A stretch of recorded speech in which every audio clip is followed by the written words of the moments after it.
Really excited to share some of Flagler County's success stories that they've had ever since they've implemented drones into their daily patrol calls for service. So we're going to go ahead and jump into this. I'm going to pass it off to you guys if you want to give us a little bit of background information for our attendees on your sheriff's office and the land area that you serve. Sure. Flagler County is a relatively small county located in northeast central Florida. We serve about 500 square miles. Of that, 100 square miles is the city of Palm Coast, which is our largest city. They contract us for their police services. About 127,000 residents live in Flagler County, and our agency currently has about 185 sworn personnel. Excellent. Do you have any kind of stats on number of calls for service that you guys get on a daily basis on average? We run probably about 200 calls a day. That's 24 hours, between day and night shift. Primarily, we're a suburban county. Like I mentioned, Palm Coast is kind of our largest service district. But we do have a lot of rural area out in the western portion of our county. Excellent. Thanks. Appreciate that. For those of you joining, it's always kind of good to kind of gauge the agency that you work for versus the agency that's using programs kind of like this. We hear a lot of stories in the news about, the NYPDs, where DPU came from, or the Las Vegas Police Department, where they're using drone programs. But truly, there are agencies of all sizes throughout the United States using drones in patrol operations. So just kind of wanted to gauge that for everyone as well. Can you go ahead and speak to the history of the drone program and how you got to where you are today? Sure. Back in about 2019, Sheriff Staley started looking at ways to leverage technology to improve the law enforcement services that we provided to the county. So part of that had to do with implementing LPR systems and a real-time crime center. But part of that vision was a drone program. So in 2019, we started working with the Daytona Beach Police Department and Embry-Riddle Aeronautical University to start developing what our policies should look like, our general orders, what best practices in the industry were, what kind of equipment was being used across the industry. If you remember at that time, there was still a lot of unknowns because of the blue list and the state legislation in terms of what platforms could and couldn't be used by public agencies. So we spent a lot of time developing the foundation of our program, the general orders of our program, while we waited to see how that kind of worked itself out over the following years. Excellent. And then we have noted on here that in 2022, you started with 3 drones. Can you kind of just speak to the infancy of the drone program and how you decided to bring it into the agency, but then also find a way to deploy it out to, people that were willing to become pilots? Sure. So when we finally had an idea of what platforms we were going to be able to use, we moved forward with the purchase of 3 drones. We bought 3 Skydio X2 drones in September of 2022. At that time, we only had 3 active pilots in the agency. So we started trying to solicit interest from the remainder of our agency, and we really had a hard time finding people that were willing to take on the task of getting their FAA certificate and taking and passing that FAA exam. So what we ended up doing was finding a local company that could provide some ground school training to interested candidates. We had a selection process and put all interested candidates through a ground school to kind of help facilitate the completion of that 107 certification. And then from there, we developed a 3-phase training program for all of our pilots to help kind of familiarize them with the platform and work on their proficiency as they implemented it into their daily patrol duties. And Commander, Awesome. I was just going to tag you in, Dee. I'm glad you said something. Sorry about that. No, go for it. I was going to tag you in. I was just curious, is this the story that sounds like it's pretty common in law enforcement and it's kind of hard to get these things up and running because nobody really wants to volunteer for another project? I think that's part of it I think it's just an overall uncertainty as new things, become available or new technology comes to market. It's difficult to find people that know how to use it. And so when you're trying to deploy it in a real world scenario and use it in your day-to-day patrol operations, you obviously have to crawl before you can walk. And so you have to find a way to lay that foundation of knowledge and understanding of what you're doing before you deploy it in the real world.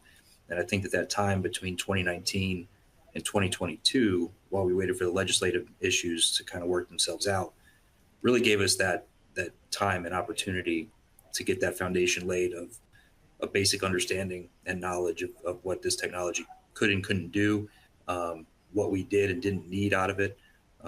So we were able to take that time and learn about the technology before we tried to implement it. Great. And when you there are a couple of different ways that you can deploy drone programs. One is a centralized unit where there are these specially trained officers that are kind of requested out and they go out. And then there's that patrol-led deployment, which is seems like what your agency is doing. How did you decide to go towards that paradigm of deployment where your officers or your deputies are going to be carrying this equipment out with them and just using it as just another tool in the toolbox? So our objective when we first launched the program was that we wanted them to be as available as possible, 24 hours a day. We wanted the most bang for the buck. Obviously, the technology is not cheap, so purchasing drones gets expensive. We have 6 shifts, three on each rotation. So we have a morning, an afternoon, and a mid shift. So even if we assign one pilot to each of those shifts, we'd have to purchase 6 drones to assign one to each pilot, which just wasn't fiscally feasible. So we ended up with this hot seat kind of program where the drones are in the ready room and they're signed out by pilots moving shift to shift. So far, that's worked really well for us. There's some drawbacks to that type of setup, but it has definitely maximized the availability of the drone to the point we have at least 1, if not 2 or 3 drones available and in service at all times. Understood. And when you were developing the program, building it out, was there any kind of community outreach that you did? Was there any resistance from the community when you were starting the program? How did that whole work out? The community, I think, is always a little apprehensive of new technology and the fear of unchecked surveillance and law enforcement doing things that they don't understand or that they don't understand how it's being used. So we've taken every opportunity we can to speak at public engagement events. We go to our home show, we go to our Shop with a Cop events, we go to all of our any local event where we're deploying the drones as an Overwatch asset. We try to take the opportunity to speak to the public about what we're doing and why we're doing it. We've actually had a lot of success with our Citizens Academy program. We give presentations about the drones, what we're doing with them to our Citizens Academy programs. And they've been a great asset in getting word out to the community about what we're doing and how we're using it and kind of putting people's minds at ease that we're using it in a way that augments public safety and doesn't infringe on people's rights. Right. And then maybe I'm gonna go. Go ahead, Noreen. I was just going to go back to one of the points you made. You spoke about specialized units or centralized units where we call it kind of drone on a shelf, where, the drone is kept in some central location, not where patrol has easy access to it. You've got this specialized unit that gets called out. The biggest complaint is by the time that person gets the drone and brings it out to the scene may be static and it may not, no longer be used or needed. And so my question there was, did you start with that at all, or did you just kind of jump right into, hey, we're going to get more benefits from this if we put it directly into patrol's hands? So the initial structure was one in which we didn't have enough pilots to make it available the way that we wanted to. So for probably 6 months or so, we were on a call out type of platform where the drone was kept with the pilot. The pilot got called out as needed.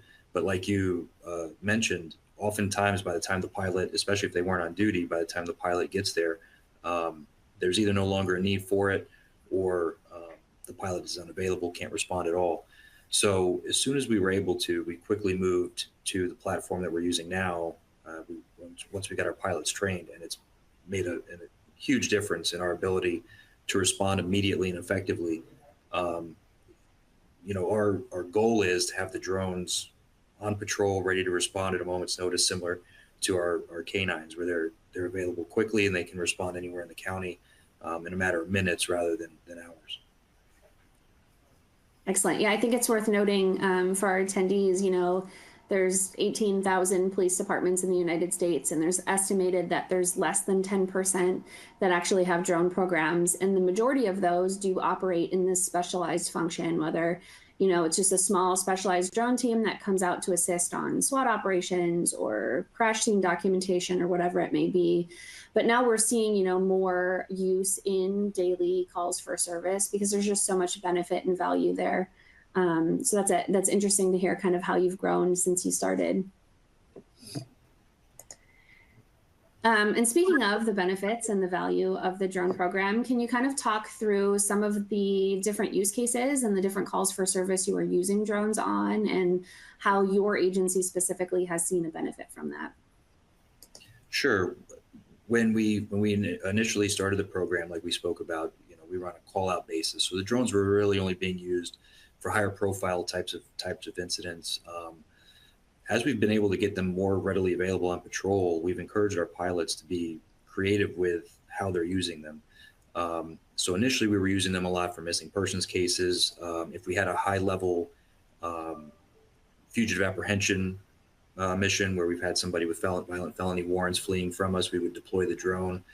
And really that was it. Some of our larger public events, we would work the drone team into the operations plan for Overwatch. But as we've gotten them available 24 hours a day and able to respond as quickly as we have, we're using the drones to do, you know, day-to-day tasks that oftentimes agencies are using their personnel for. A good example is clearing a vehicle after a high-risk traffic stop. You know, typically once we believe the vehicle's empty, we're sending a team up completely blind to approach that vehicle and confirm that there's nobody else inside. So we've been able to leverage the drones in a way that they're on scene within minutes, and the drones can fly up and really give the teams on the ground a good visual about what's going on inside that vehicle before we have to send a team up to an unknown. And when you're deploying this out to the officers and your deputies are actually taking this out on patrol, there is that training and currency requirement. Can you speak to that a little bit? Like how what's your training requirement for your officers, your deputies when they volunteer to be part of the program? What kind of training they get put through, and then what kind of recurrent training they have to go through to stay in the program? So all of our deputies have to have the FAA, the 107 certification for the FAA, which, like I mentioned earlier, we put on a ground school that the agency paid for to help them get that initial certification. From there, they have to complete the NIST assessment, the National Institute of Standards and Training assessment, just showing a basic proficiency and understanding of how the drone works and you know, conducting basic maneuvers with the drone. Once they pass that assessment, then there's a phase 3 training, which is they have to conduct flights in the field that are supervised by either the program commander or the chief pilot. So those are then logged in like a training flight log where the deputy is flying the drone in real world missions, but those flights are being overseen by somebody with a little bit more extensive background. There's once that flight log is completed, they're signed off and they're able to conduct solo flights and real world missions without that oversight. As far as currency, we require them to fly 3 flights per month. One of those flights has to be conducted at night, so they do have that recurring nighttime flight proficiency. And then those are just logged on continuing flight logs that are reviewed on a regular basis by our chief pilot to make sure that our pilots are getting those minimum flight requirements. Great. Excellent. So I think now we're going to jump into some of your success stories. I think that's what everyone wants to see the most, right? It's more exciting to kind of, instead of us just going through slides, that they can watch some video and hear some real life stories that you've used drones on and had great success. So we'll jump into the first one. And this one is, if you guys want to set this up. Yeah, so I'm going to turn this over. I think he's behind that tree. Well, we can't see that one.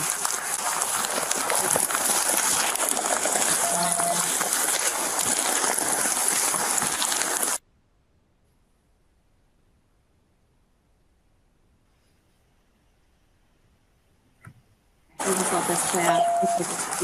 Play out. I think he's behind that tree. Which is why we can't see him.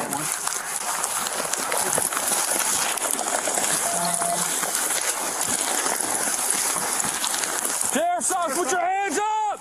Put your hands up! Do it now! Put your hands up! Do it now! Put your hands up! Hands up! Walk to us! Stand up! Stand up! Keep your hands up! Hands up! Walk back. Walk back. I don't want his knees. Stop. Get on your knees. Keep your hands up. Drop your hat. My head, my phone, sir. All right, put your hands on top of your head. Yeah.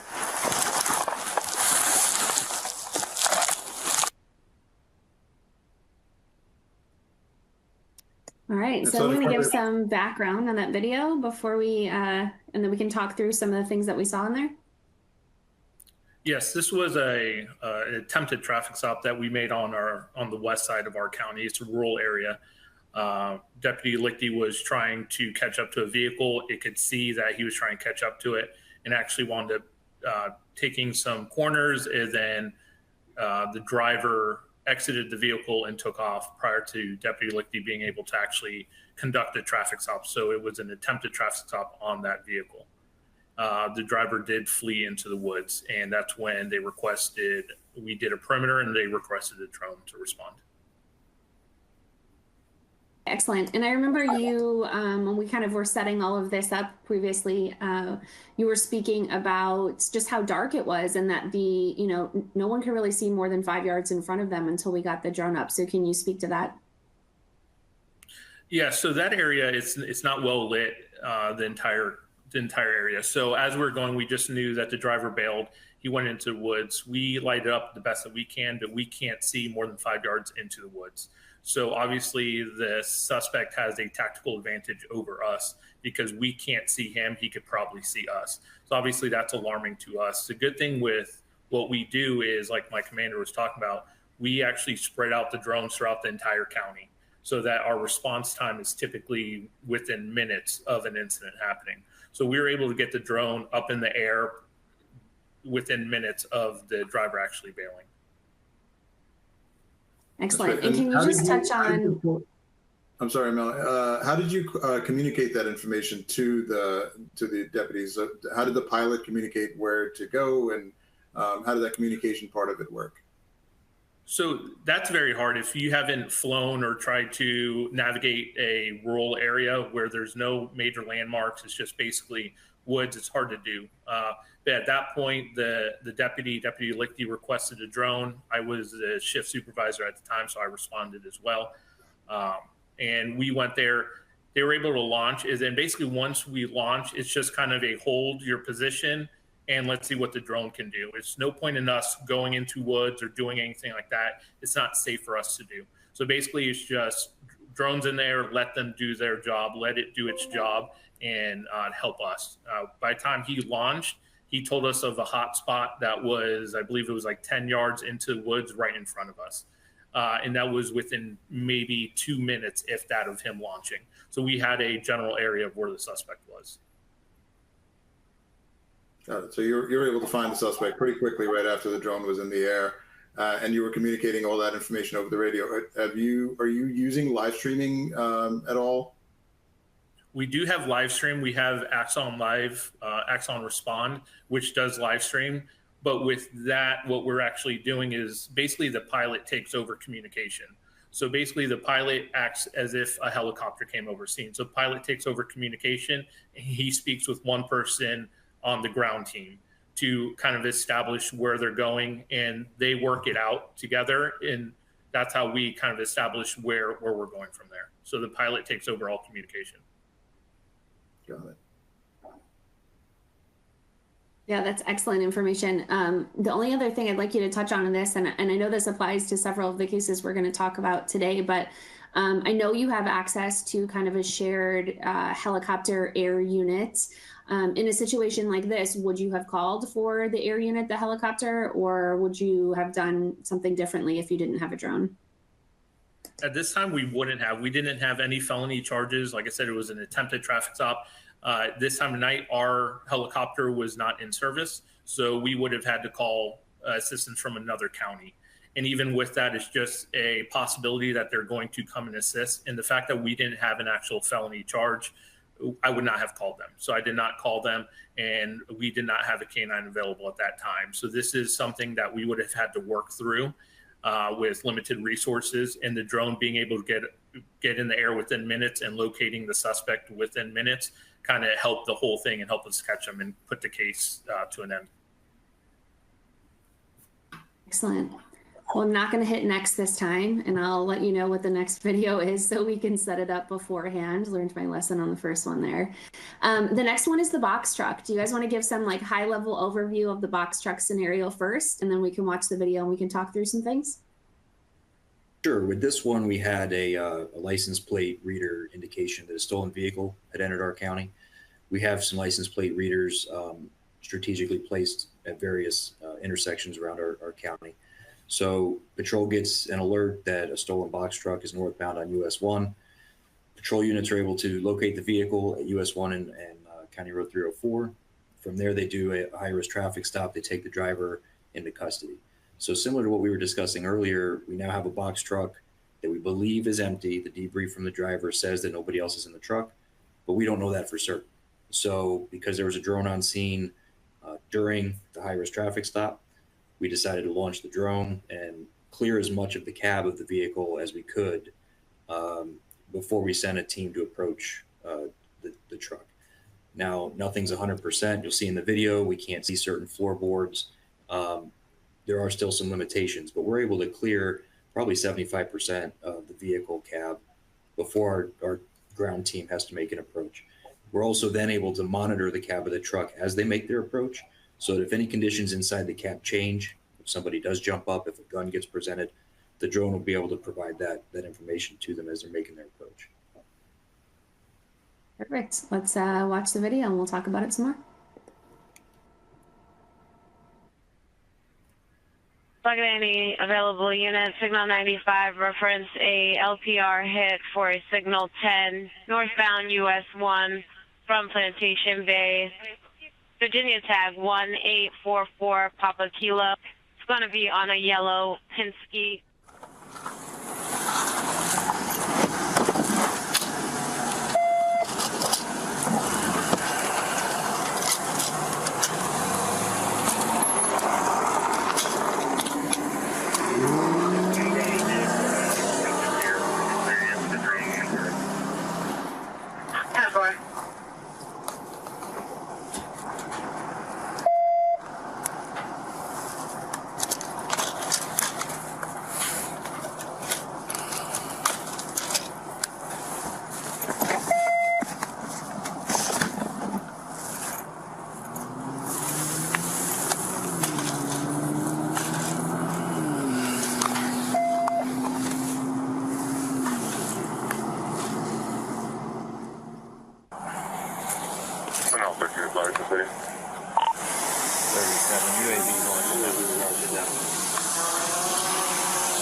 So I think this part of the video is quiet.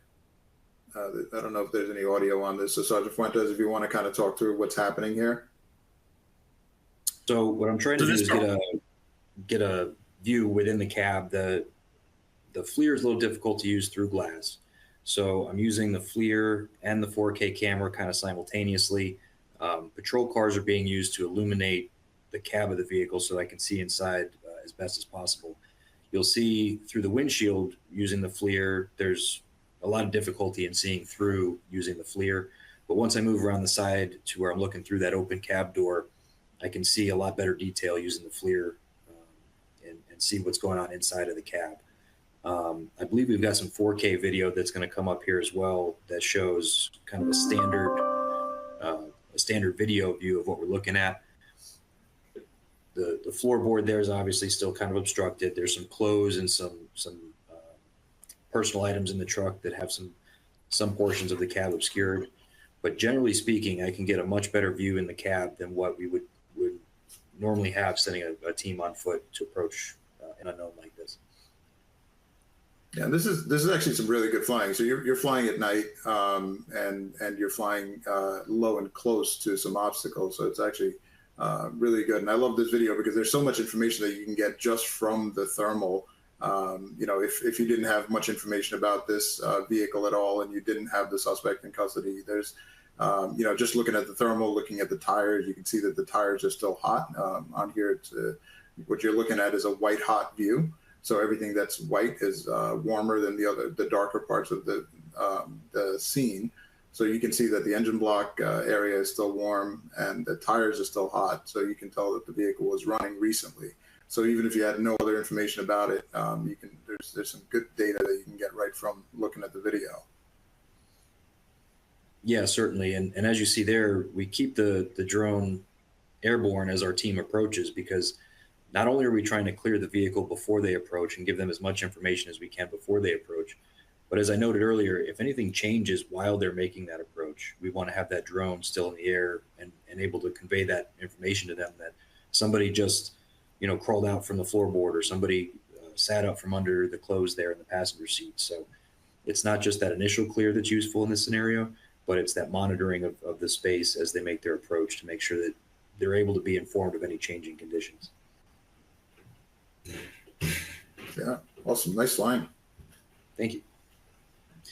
So right, I think we'll our jump next into one, the next. Yeah, go ahead. Our next one is a similar setup. It's a stolen vehicle. This one, I believe they found northbound on I-95, which is a big interstate that runs through our county. But it's a similar setup. There's a high-risk traffic stop done on the side of the interstate. In this one, the subject is non-compliant, so he's refusing to exit the vehicle initially, and the drone is used to try to get a visual inside of the vehicle while they try to order him out of the vehicle. All right, we'll jump into the video.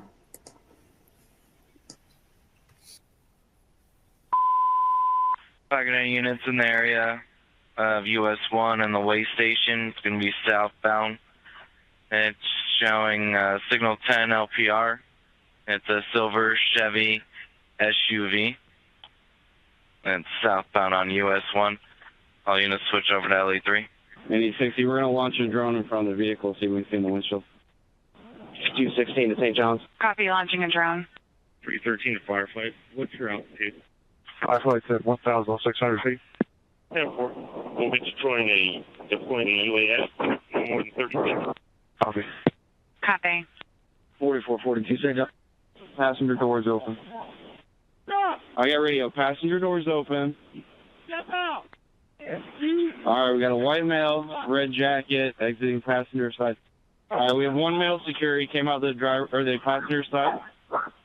We're trying to put the drone up. Copy, one male secure. Is there a second? We're unsure. We're going to try to put the drone on the passenger side where the open doors. Copy that. 226 Foxtrot 226. T-Mike secure.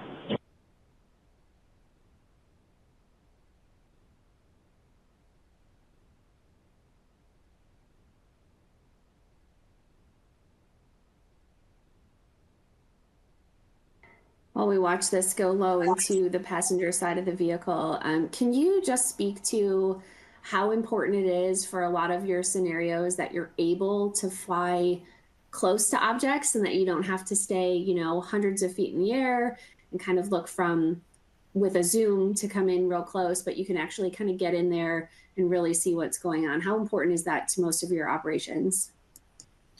Yeah, you can see the angle that he's flying now, and that's giving him the best look into the vehicle is through that open passenger door. And when you saw the overhead view, you see there's a lot of pine trees off to the right there. So being able to fly between the vehicle and the trees with some degree of confidence is very important to being successful. Skydio does have the daytime obstacle avoidance where it helps us avoid collisions with things like the trees when we're trying to get into those tight spaces and get a view of what's going on in any given scenario. A couple other things you heard in this video were this was daytime hours, so our helicopter was operational. We are able to operate our drones while the helicopter's flying. We deconflict the flights in terms of altitude and workspace. And as long as we have that direct communication with the pilot of the helicopter, we are able to continue to work drone operations with the helicopter in the air. And are your pilots in direct communication with the aviation unit, with the air unit pilots as well, just to continually deconflict? Because I know that tends to be like a stressful situation when you have helicopters flying around at the same time you're operating drones. Yeah, absolutely. If we cannot establish contact for any reason, then we will ground the drone. We won't risk the flight if we can't talk directly to the pilot. We had an incident last week with Volusia County where their Air One was flying and we were there on a mutual aid request. We weren't able to patch our channels with Volusia quickly enough that we grounded the drone because we couldn't talk directly to the pilot.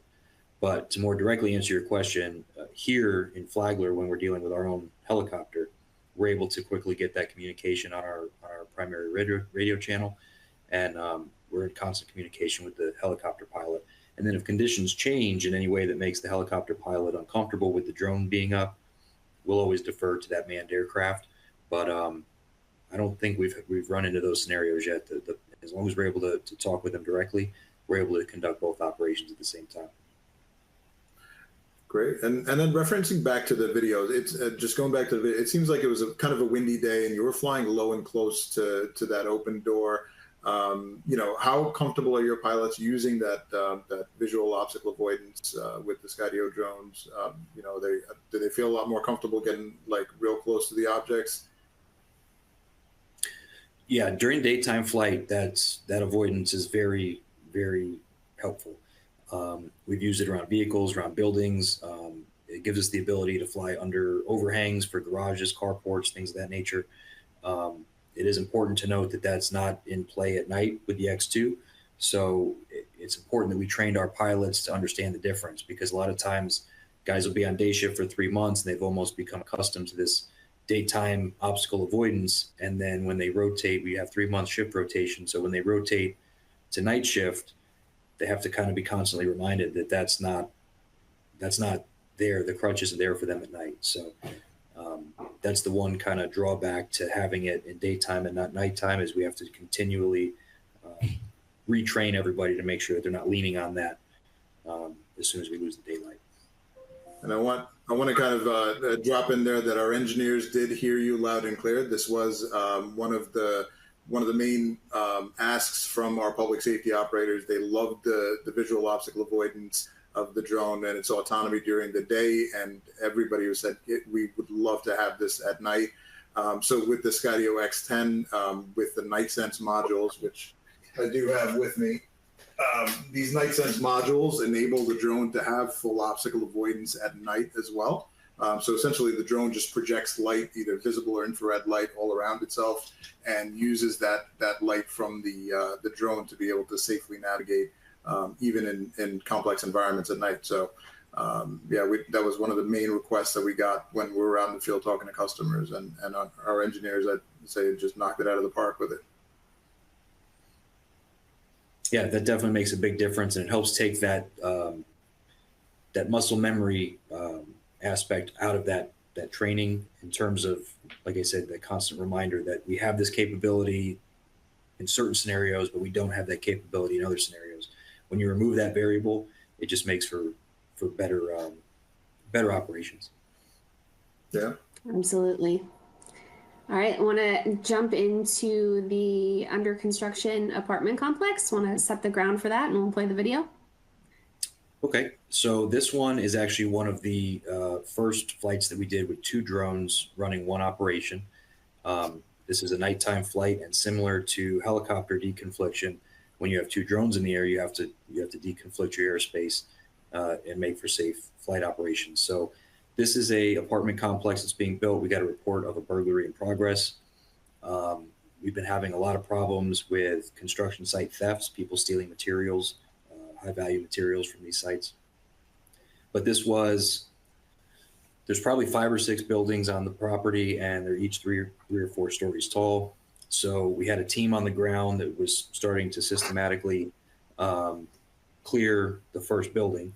The first drone launched as overwatch for that team as they worked through the first building. And then the second drone was launched to conduct overwatch at the entire site to make sure that if the team was moving through a building, that they didn't push a suspect out the opposite end of the building, and that they would be able to escape without being detected. So the second drone is really just kind of that umbrella overwatch to make sure that they're not pushing a suspect out the opposite end of the building. And then that drone is actually one that ends up locating the suspects in this incident. All right, we'll go ahead and start the video.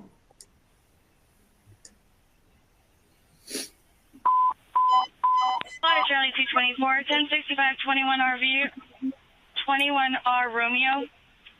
In progress. Charlie 224. 31 Brookhaven Drive. RP is watching on that camera. 2 Hispanic mics wearing hoodies and a backpack. It's a new apartment complex construction. Charlie 313, I'll be en route. Okay, as soon as you can get that drone, this is a bit of a challenge. 313 Flagler per 210 is 10-4. We can get some more units. We've got multiple structures here under construction. 110 units. There's another heat signature to the, looks like to the right of where you guys are on the 3rd floor. We can't make out what it is though. All right, we're trying to play fun in the stairwell right now. 37 to 110. I'll be launching again with the same deconfliction. 10-4, we're at 160. There's a hot spot to the right of us that we can't see. The 2 suspects are not moving, hands are in the air. Keep going, and then they will be to your left. You're going towards them. Keep on, keep on. Hard right. Should be right in front of you. 110, there's 313. Once you're clear with them, we're going to guide you guys to another spot we want you to check. All right, is that on the 4th floor? So far. It doesn't look like subjects, but I don't know if it's like tools or stuff they collected.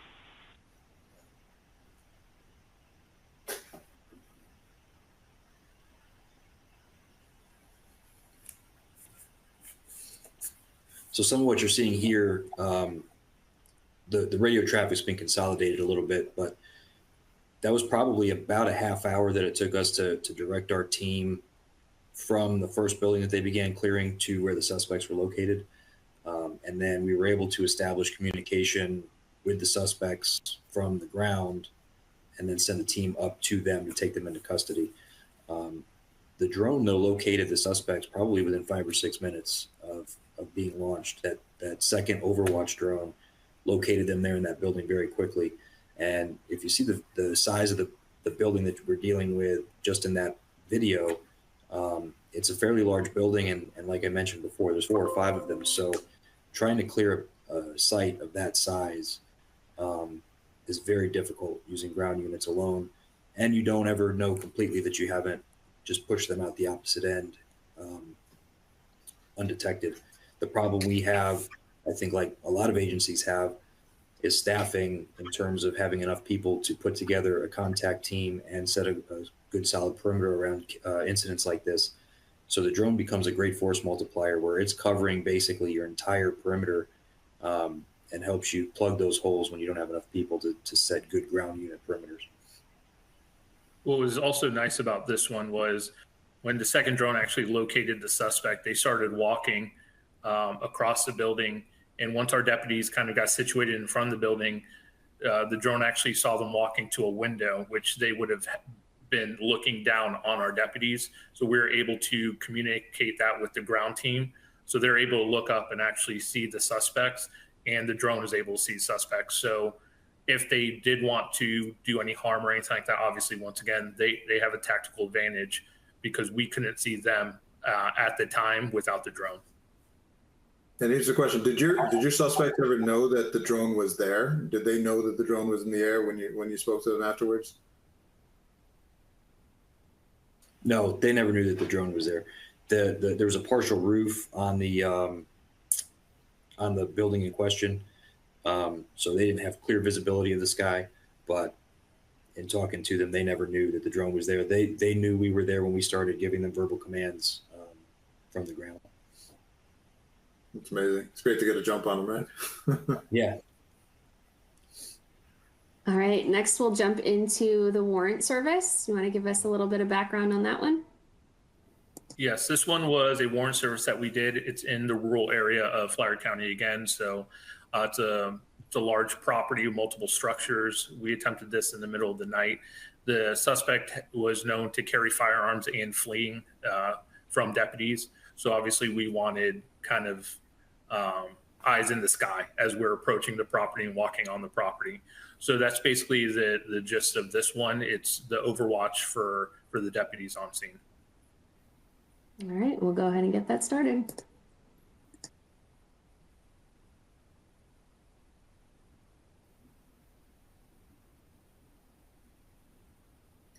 And I think this one doesn't have audio either. So if you'll, Sergeant or Commander, if you want to talk through what's happening, just so our audience can kind of follow along. So this right now, the drone's in the air. We launched it as we were approaching the residence. That is 2 of us actually coming on scene to the residence beforehand.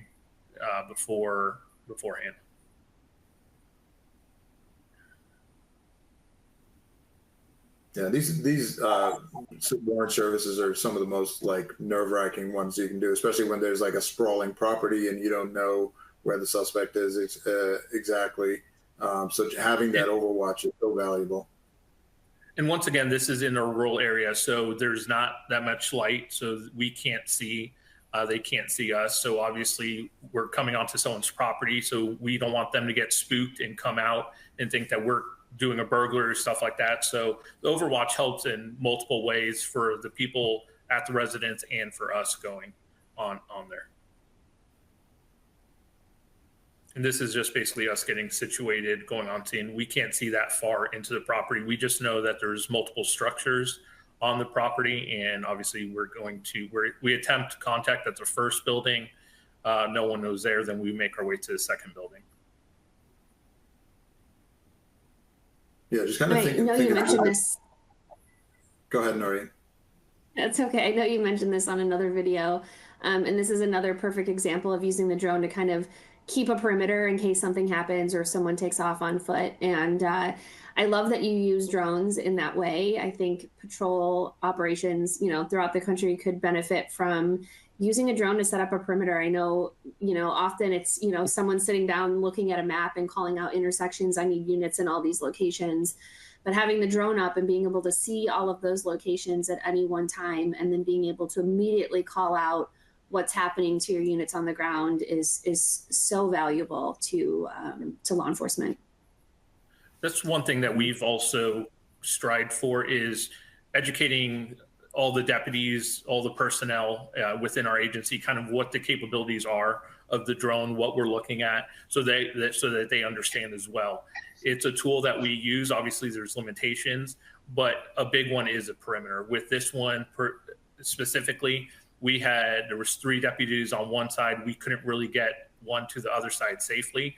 So we knew if he took off and ran into the woods, the drone was going to be able to pick him up, and they could guide us to them instead of us running into the woods blindly. And just talking from the technology perspective, there's a few improvements that were made after the X2 came out. So with the X10, we came out with a Ready Link, which is a quick way to share the live stream. So if you're doing a live stream, you can actually share it from the controller, and everybody has basically the same common operating picture. So and you can flip between the thermal and the color camera. We also have thermal subject tracking, which we came out with, which is another request that came directly from the consumer, from our public safety customers, to be able to track a subject using the thermal camera and have the drone's camera stay centered on that subject, and you can actually move the drone independently, which again gives you good situational awareness of what's going on. Yeah, the live streaming has been useful for us several times. I don't think we have an example of that for this presentation, but a lot of times we can put, for example, we use the live streaming where the on-scene supervisor can monitor the drone video from his vehicle while the pilot's flying, and the pilot can focus on flying. And obviously he's looking at what the camera shows, but the sergeant was able to see things in the live feed video that the pilot wasn't even seeing, because the pilot's looking at a smaller screen, the pilot's dealing with flight conditions, the pilot's got glare on the screen. Just some examples of, even in smaller patrol response type missions, the live streaming has been valuable to us as well. Not only that, with the live streaming, we have it integrated with Axon. So all of Road Patrol has Axons. So when we pull up Axon Respond, we're able to see where the drone is. So if a suspect's running towards a specific deputy or anything like that, we could communicate straight to that deputy saying, hey, look to your left, your right, and whatnot. So with the perimeter set and the drone over top, we're able to see specifically where everything is, which is nice. Excellent. We have one more video, and then we can jump into some Q&A. The last one is a missing juvenile. You want to talk through this real quick?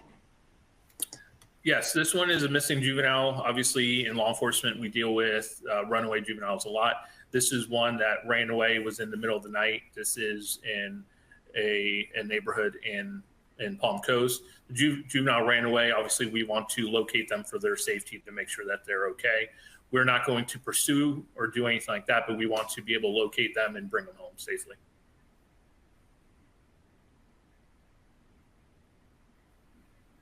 She ran and ran up through those woods over that way. Okay. I got in my truck, rode down that way to try to cut her off. She never came out the woods, so she's somewhere in them woods.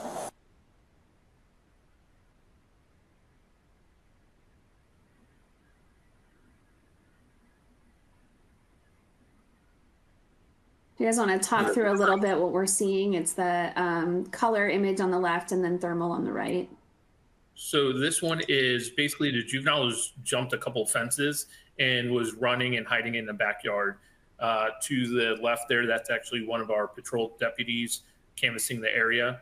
At one point, the juvenile does jump the fence and basically almost runs directly towards the deputy, but turns around once she sees him and runs back. So with that, what we were able to do is obviously have that deputy stop. We know the exact location of where the juvenile is, and the deputy was able to locate the juvenile and make contact with that juvenile. So you can see the difference there on what you'd see normally and with the FLIR, how good it is and how much that helps us.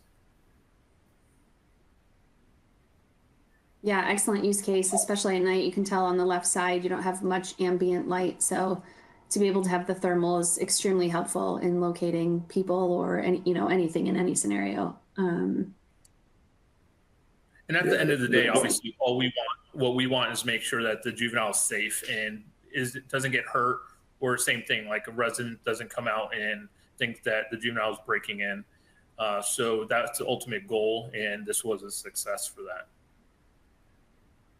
Yeah, just being able to get the drone in the air so really quickly and get that quick sight picture and being able to direct resources, and being able to spot that heat signature that could be, that missing juvenile, especially like, in the Northeast, we'll have missing kids in the wintertime, and, the temperature's dropping quickly and you got to find them very fast before, before hypothermia, things like that kick in.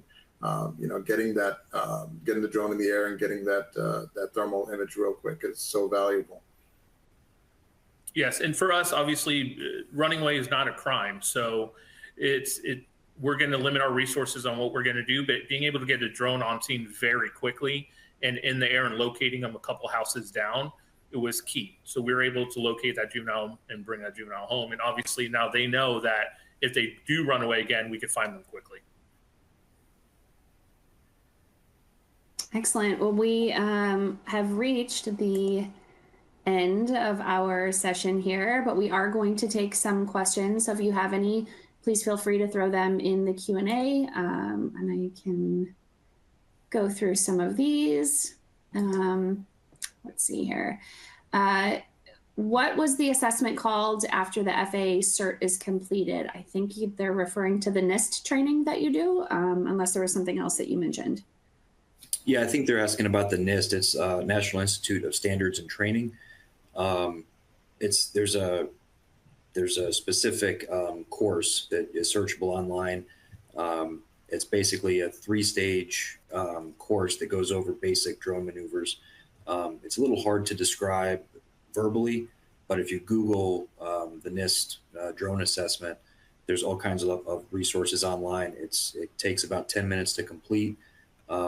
It's fairly simple and cheap to construct, and it just basically gauges a pilot's ability to conduct basic maneuvers, elevate, descend, rotation. It's just a very basic course to make sure that the pilot can control the drone and can conduct maneuvers as instructed.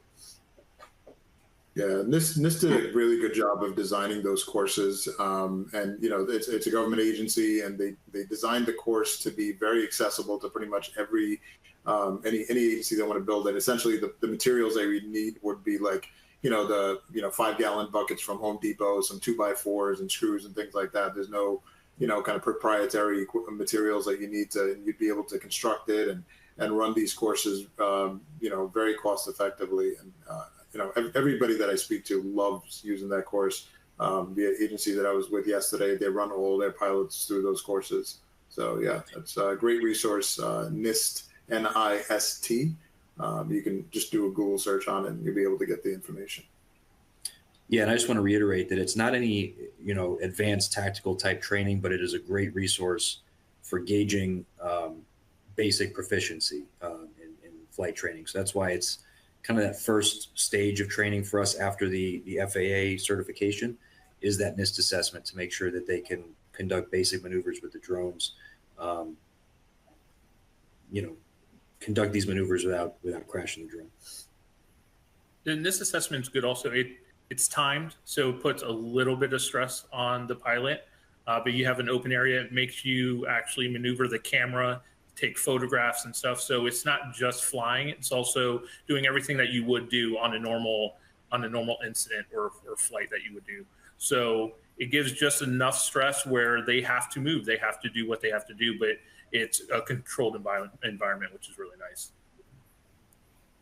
Now we have another question from one of the viewers asking if you're doing any kind of integrations with real-time crime centers or like a centralized location where you're sending these live stream videos to. So we do have real-time crime center, and we have a mobile command center that gets deployed for our bigger incidents.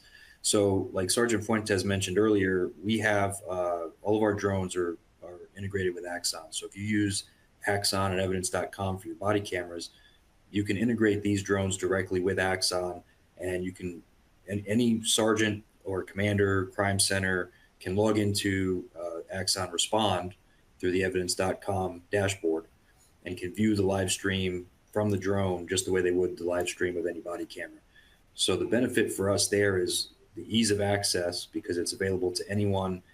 Like I said, sergeants and commanders in the field, commanders at a mobile command center, or our real-time crime center can access that.